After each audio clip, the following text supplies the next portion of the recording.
कांग्रेस नेता राहुल गांधी ने आज गुजरात से आए दलित और आदिवासी प्रतिनिधि से मुलाकात की। इस मुलाकात के दौरान प्रतिनिधि मंडल में शामिल एक पीड़ित ने राहुल गांधी को कुछ ऐसा बताया जिसे सुनकर राहुल गांधी हैरान रह गए। दरअसल ये सभी पीड़ित गुजरात के ऊना से आए थे और ऊना कांड से जुड़े हुए थे। एक पीड़ित ने बताया कि वो दलित है और उसके घर में कुछ लोगों ने आग लगा दी जिसमें उनके भाई की जलकर मौत हो गई। आइए सुनवाते हैं राहुल गांधी से दलित प्रतिनिधि मंडल से बातचीत। ऊना के विक्टिम फैमिली है। ऊना में ही दूसरी घटना हुई थी, उनके भाई को जिंदा जलाया था। बहुत बड़े माइनिंग माफिया के खिलाफ लड़ते हैं। 2 बार उनके ऊपर जानलेवा हमला हुआ है। आज भी उनके लाइफ में बहुत बड़ा खतरा है। 2016 में हमारे घर पे आप आए थे। राहुल गांधी आज ऊना पहुंच गए। राहुल ने यहाँ पीड़ित और उनके परिवार से मुलाकात की और चाय भी पी। राहुल गांधी काफी देर तक रुके रहे और पीड़ित के घर वालों का हालचाल जानते रहे।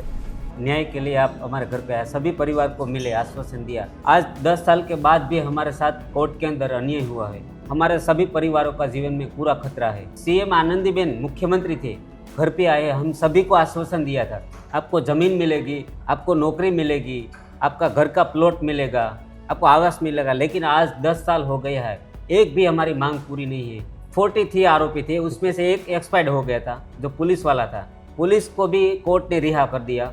5 लोगों को सिर्फ जमानत मिल जाए ऐसी सजा मिली है। हम ऐसे आपके मिलने के लिए आए हैं कि हमारी मांग है कि हमारा परिवार का पूरा खतरा है, हमको न्याय नहीं मिला है, तो आप हमारे साथ रहो। हम आप किसी भी तरह दिल्ली बुलाओ तो हम आप आएंगे, हाई कोर्ट में लड़ेंगे, सुप्रीम कोर्ट में लड़ेंगे, तो आप हमारे को आपका साथ चाहिए, क्योंकि हम सरकार पे आशा छोड़ दिया है। इस केस में हमें सपोर्ट कीजिए। ठीक है। 2012 में मेरे भाई को गांव लोगों ने, दलित का एक ही मकान था हमारा घर में, गांव में, और एक घर था, एक ही दलित का था। इकट्ठा गांव से एक लड़की चली गई तो उन लोगों ने मेली विद्या से दिखा कि भाई लड़की मेरे घर में है, ऐसा डाउट रख के वो लोग इकट्ठा हो गए। और मेरा मकान था वो कच्चा मकान था, तो मकान के ऊपर चढ़ के मिट्टी का तेल डाल के मेरे भाई को घर में ही जिंदा जला दिया।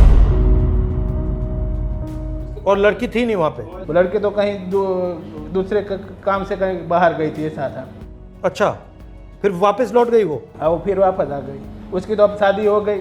लड़के उसको मालूम ही नहीं था प्रश्न क्या था, ऐसा भेदभाव रख के मेरे भाई को घर में ही जिंदा जला दिया।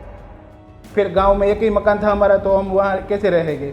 तो हमने इसी मिलते सर 14 परिवार लोग थे हम घर के, तो हमने गांव हिजरत कर लिया और ऊना तहसील में हम 12 साल तक भाड़े के मकान में रहे और सरकार को हमने लिखित में। और आपकी जो ज़मीन थी उसका क्या हुआ? वो तो वहाँ ही थी। फिर हमने हिजरत कर लिया, हमारे पास कुछ भी नहीं रहा।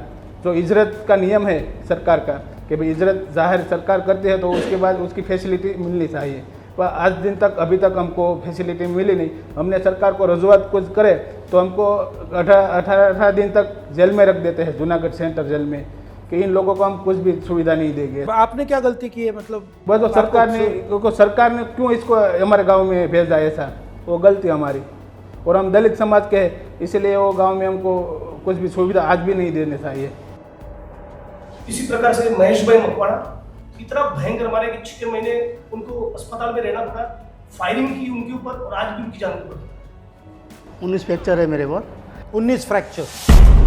19 फ्रैक्चर है, यहाँ से सब कुछ रोड, यहाँ पे बेरिंग है चलने के लिए।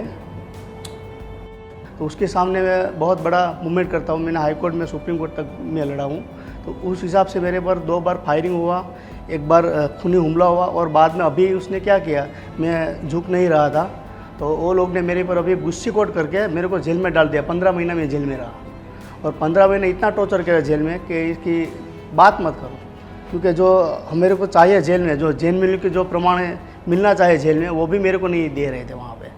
अभी भी मैं बाहर आके मेरा इतना खतरा है कि इसकी कल्पना में क्या करूँ, क्योंकि ये गुजरात के अंदर कोई भी अभी सेफ नहीं है, इस तरह से मेरे को लगता है। इतना प्रेशर है, रिस्क है, धमकी है, मारते हैं आपको, तो फिर आप ये क्यों करते हो? आप किसी को भी ये देश में लड़ने के लिए आवाज़ तो उठाना पड़ेगा। अगर मेरा लड़का मेरे को बोलेगा पापा आप तो इस तरह से मोबाइल चला रहे थे, हम लोग क्यों गुलाम हैं?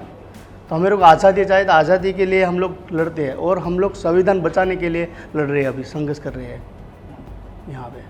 यहाँ पे जो बीजेपी की जो सरकार है वो इस तरह से है कि वो इसकी तानाशाही इतनी है कि उसका क्या हम लोग चर्चा करने के लिए कोई नहीं है। जो पुलिस है वो भी यहाँ पे वो ड्रग का बिजनेस करती है और ये दिनू भगत सोलंकी और अमित शाह वहाँ पे हमारा दरिया काटा है तो वहाँ पे ड्रग्स भी बहुत ला रहे हैं और सप्लाई भी होता है। जैसे हम लोग ड्रग्स भी बीच में हमने 300 करोड़ रुपये का जो वेरावल सोमनाथ है वहाँ पे वो पकड़ा था, होमगार्ड ने वो पकड़ा था, तो 300 करोड़ रुपये का माल था वो। आपकी फैमिली? मेरे एक लड़की है, लड़का और मेरी माँ और मेरे घर वाली। और लड़की लड़का क्या करते हैं? वो दोनों तो घर पे ही थे क्योंकि वो पढ़ने के लिए मैं कभी भी कहीं भेज नहीं सकता हूँ, इस तरह से वो दहशत में हम लोग। अच्छा, वो स्कूल कॉलेज नहीं जाते हैं? नहीं गए? ये लोग ने क्या किया, मेरे लड़के के ऊपर मैं झुक नहीं रहा था तो जो अपना वो बिस्किट आता है ना वो क्रीम वाला, उसमें ड्रग्स डाल के वो ये लोग ने उसको दिया, ठीक है, 2-3 महीना तक दिया। तो हम लोग ने एक रिपोर्ट किया तो बाद में हमको वो पता लगा कि इसको ड्रग दे, इसलिए इसको जो भंड रहे थे वहाँ से भी हम लोग उठा लिया। कोर्ट में मदद हो रही है, क्या करें? हमारे लीगल वाले तो मदद कर रहे वो होंगे। सर बात हुई है कि हम हाई कोर्ट में और इन फ्यूचर ज़रूरत पड़ेगी तो सुप्रीम कोर्ट तक हमारी लीगल टीम मदद। दिल्ली बुलांगो तो आने के लिए तैयार है, लेकिन लड़ना है। हमारे साथ अन्याय आज भी 10 साल के बाद भी हुआ है। ठीक है। जो आखिरी बात, जो अक्यूज थे जिन्होंने उनके ऊपर ये एट्रोसिटी किया 10 साल के दौरान और 2 बार किया, उनमें से एक अक्यूज ने शराब का काला कारोबार भी शुरू कर दिया और पुलिस कर्मी को भी मारा है 15 दिन पहले। इतने नोटोरियस है, फिर भी पुलिस की ओर से ऐसा कोई ठोस कार्रवाई नहीं हो रहा है। तो हमारी डिमांड ये है कि हम सरकार पे प्रेशर बनाना चाहते हैं कि सरकार अपील में जाए। हम तो जाएंगे ही और एज अ पार्टी हम लोग और लीगल जो भी हेल्प हो सकती है वो सारी करेंगे। ભાજપના જે એમએલએ છે ને એને જે આરોપી છે ને જજમેન્ટ મળ્યું ને નિર્દોષ છોડવામાં આવ્યા ને ત્યારે એમને ફૂલ હાર કર્યા છે એમની ઓફિસમાં। ये कह रहे हैं कि भाजपा का अभी ऊना में जो विधायक है, ऊना के एट्रोसिटी करने वाले अक्यूज का स्वागत किया है, जैसे कोर्ट में से छूट कर आए, तो कोई शर्मिंद नहीं है। और यही आदमी जो भाजपा का भी विधायक है, सांसदीय विधायक, वो जब पूर्व विधायक था, जब ऊना की बाजार में उनको मारा पीटा जाता था तो कुर्सी लगाकर आराम से बैठा, पूरा तमाशा देख रहा था, खड़ा होकर बचाने की कोशिश नहीं की। पुलिस भी उस जुलूस में शामिल था, पुलिस को भी नहीं कहा कि क्या हो रहा है, बंद करो ये फ्लॉगिंग। पुलिस પણ આરોપી છે नहीं। जब आनंदीबेन सीएम थे तब घर पे आए थे, तब एमएलए था, वो दूर दूर जा रहे थे, हमारे पास नहीं रहा था, क्योंकि वो आरोपी को प्रोत्साहन दे रहे थे, इसलिए वो हमारे पास नहीं आ रहे थे। एक बार भी नहीं मिले हमारे। ठीक है, दूर दूर रहता था। तो आप हाँ आप हाँ ठीक है, धन्यवाद।